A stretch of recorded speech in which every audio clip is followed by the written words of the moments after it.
Hello, my name is Haitham Suleiman, and today we will be continuing to solve our physics problem in terms of Form 1 syllabus. And today we are going to enter our seventh topic, which is called Light Part 1.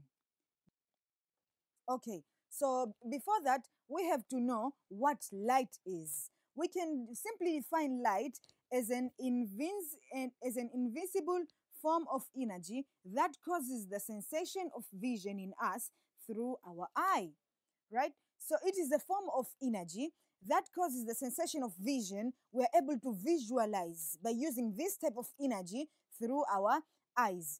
That is the simple definition of light. And now we are going to solve some few problems about light.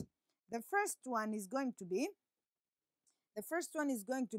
write four properties of light. We have already said that light is some sort of invisible light, invisible form of energy. It means you cannot see.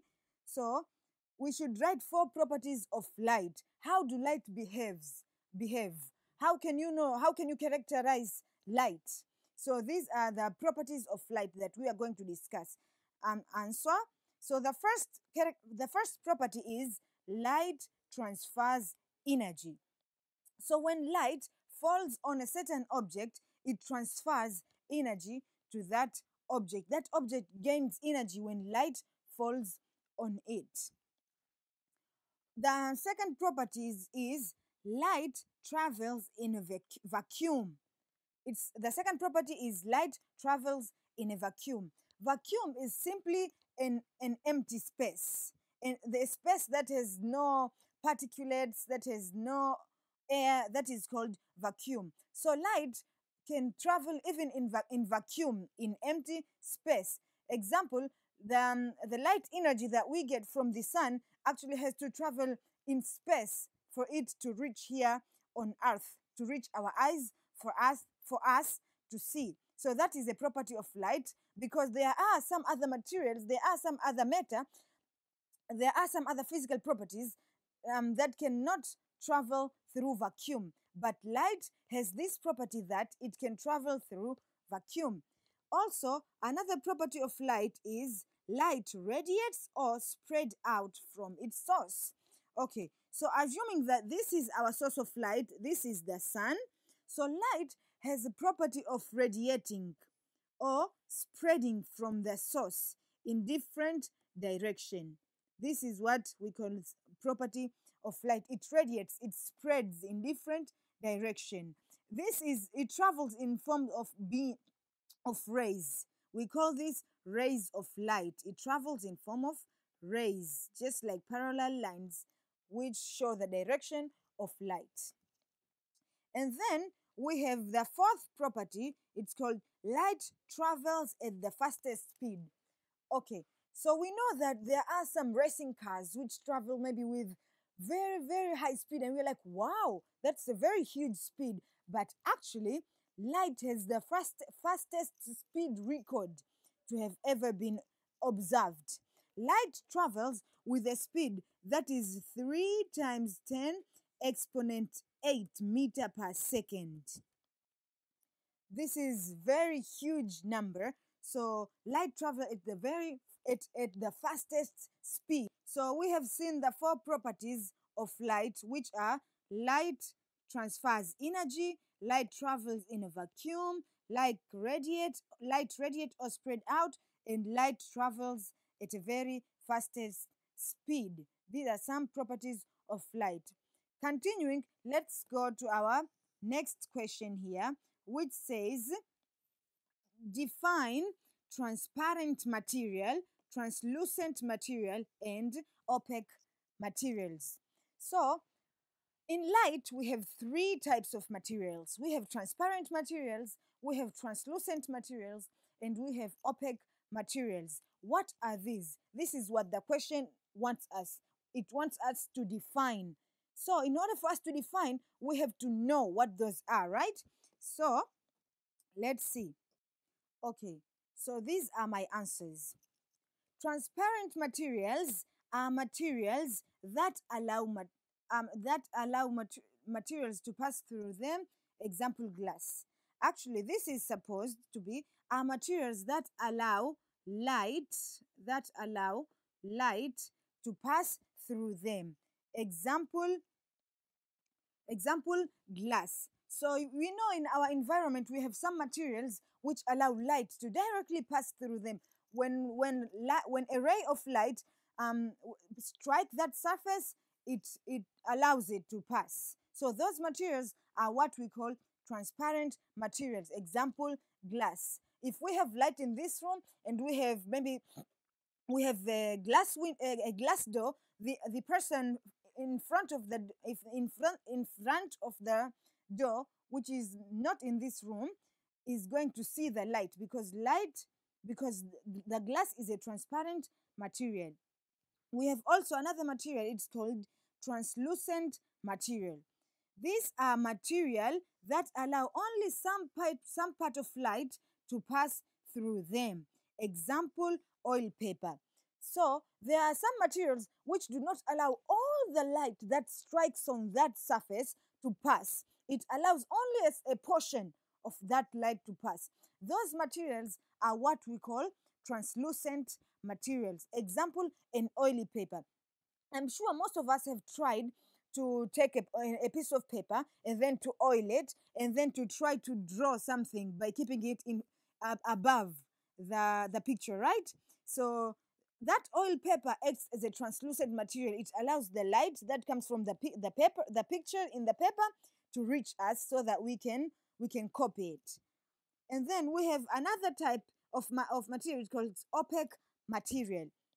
These are materials that do not allow any light to pass through them.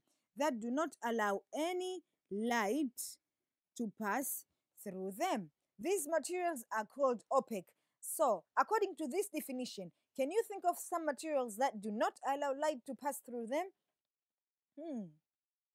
Book, wall, even your hand. When a ray of light passes through your hand, it cannot pass through your hand to come to the other side, right? So that is an opaque material.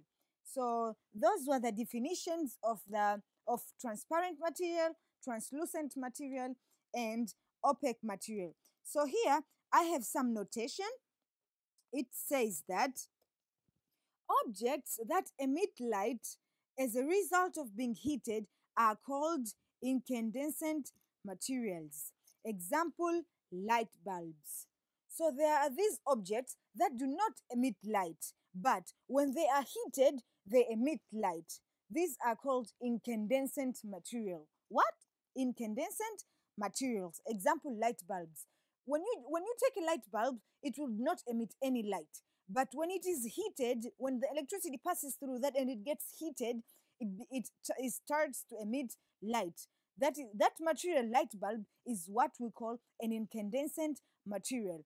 That's why for some of the light bulbs, when the electricity goes off, it still shows some light. Why? Because it starts to lose heat more like slowly. That's why the heat is still there, and that's why we are able to see the light. Okay.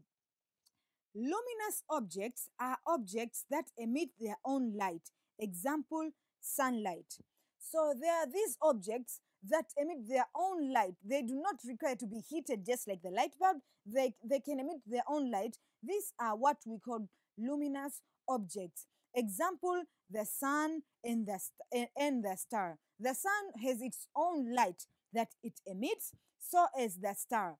That's why when we see the stars at night, they emit some light, so as the sun. You might ask yourself, what about the moon? Here is your answer. Non-luminous objects are those objects that do not emit. This is supposed to be that do not emit their own light. So we have luminous objects that emit their own light, and we have non-luminous objects, which are those objects that do not emit their own light. They are only visible, it means we only see them when they reflect light from another source into our eyes. Example, moon and planets. So here we find out that moon actually does not have its own light. We see the moon because it reflects light coming from the sun.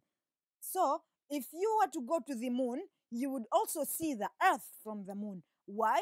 Because the earth as a planet, it also reflects light coming from the sun.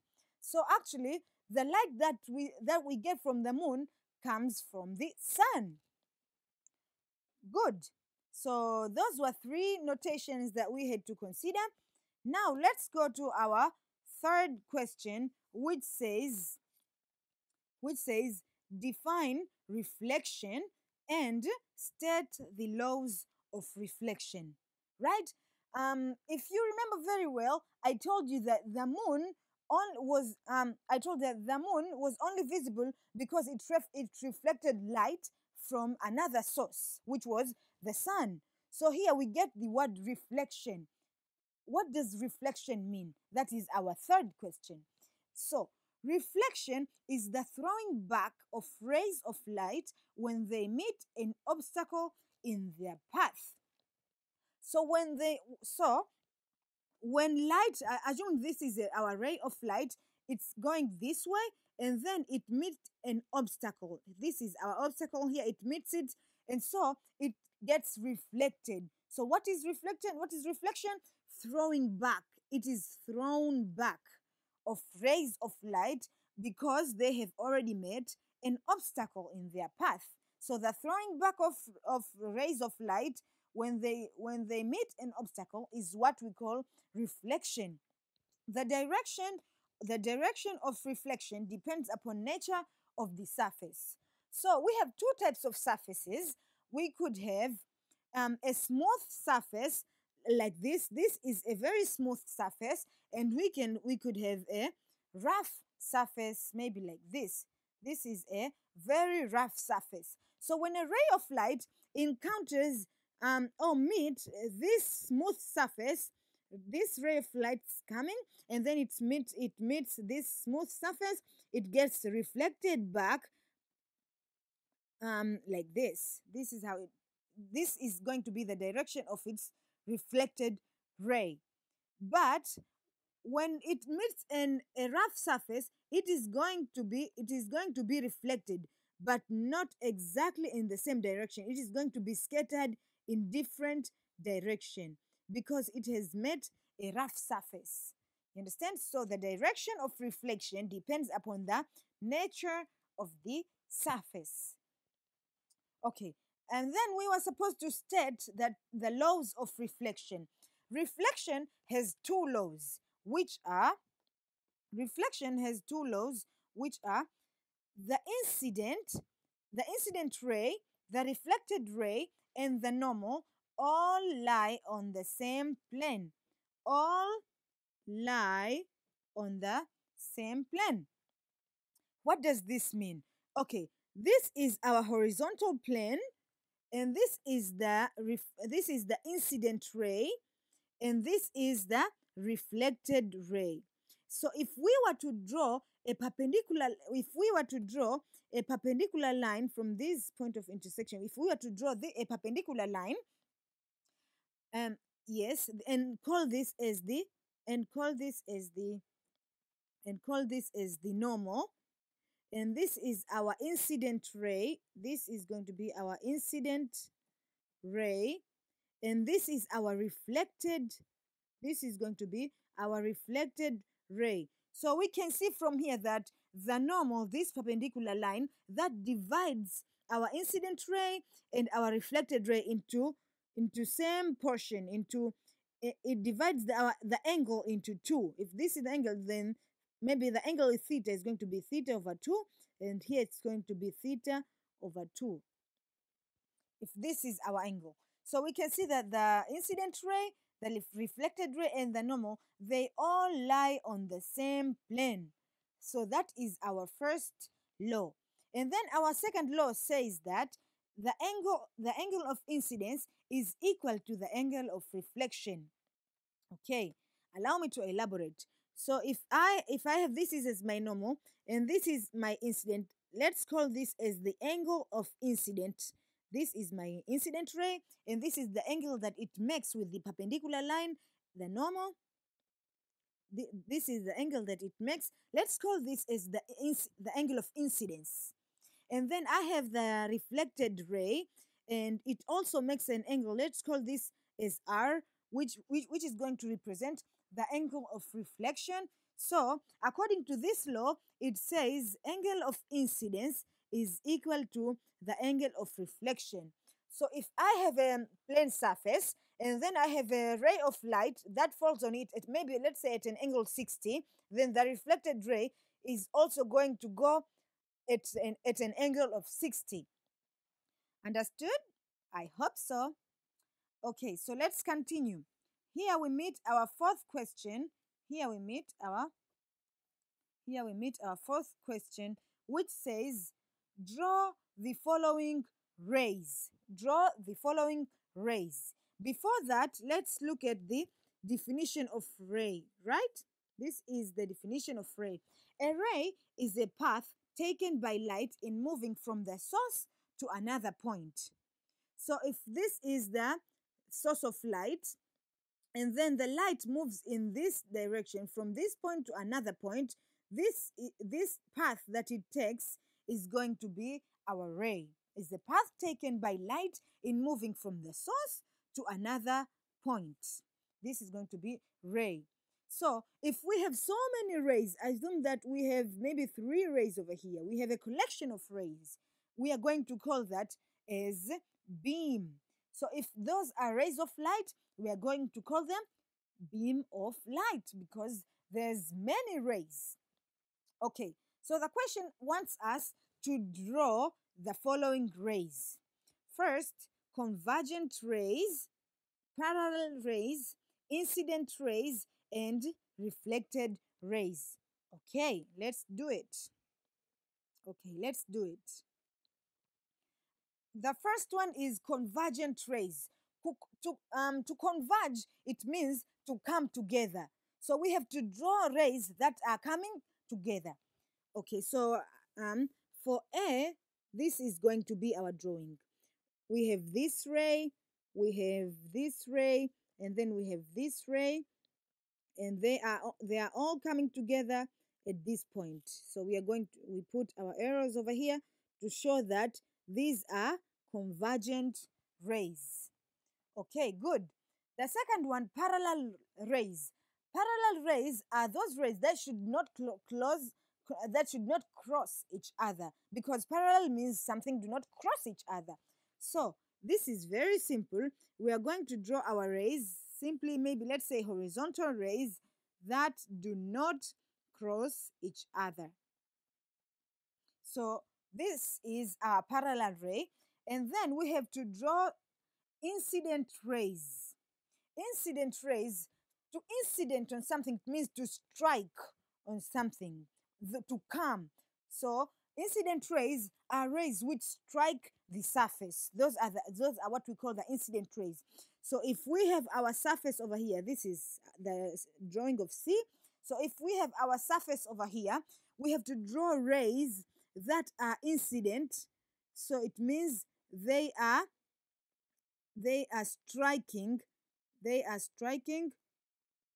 our surface. These are called incident rays. So anyone who comes and sees this drawing is going to know that, oh, these are incident rays. They look like they are going to strike the surface.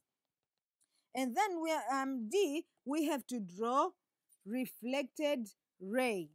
A reflected ray are which are not transmitted or absorbed but bounce back when they meet an obstacle. So they are not transmitted or absorbed, but they bounce back when they meet an obstacle. So we said that sometimes light can be transmitted, right? It can pass through it can pass through the object to go to another side. So if the ray is reflected, it means that it's not transmitted. It bounces back. It goes away from the surface. So if we have or any obstacle, it doesn't have to be the surface. It could be a window, it could be a glass, it could be anything. So we have to draw rays here. Rays are simply lines that are reflected. It means they have already met our obstacle. For here it's a plane. They have already met the plane and now they are reflected.